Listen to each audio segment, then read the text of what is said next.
Baghdad, the city of 1,001 nights. For centuries, poets and travelers spoke of her golden domes and winding streets as though speaking of a dream. And yet, here she stands, not a dream, a living, breathing city on the banks of the ancient Tigris. At the turn of the 20th century, Baghdad remains the jewel of Mesopotamia, a city of perhaps 150,000 souls. Arabs, Kurds, Turks, Jews, and Christians walk the same narrow streets, trade in the same bazaars, and drink tea in the same coffee houses, as they have done for generations. The bazaars of Baghdad are a world unto themselves. Spices from India, silk from Persia, dates from Basra, copperware hammered by hand in workshops that have not changed since the days of Harun al-Rashid.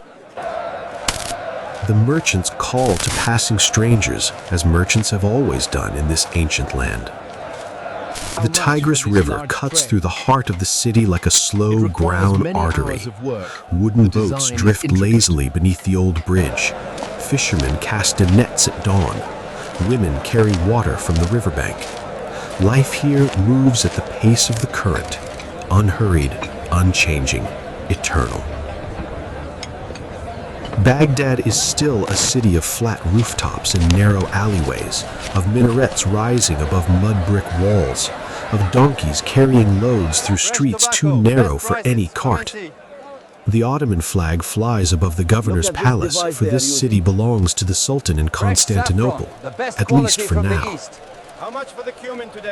On summer evenings, the people of Baghdad sleep upon their rooftops beneath a sky so vast and full of stars that one begins to understand why astronomy was born in this very land. The same sky that guided the ancient Babylonians still watches over their descendants.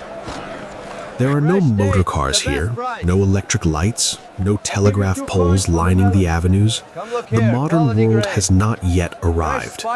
And perhaps that is what makes these images so precious, for we are looking at a world that does not know it is about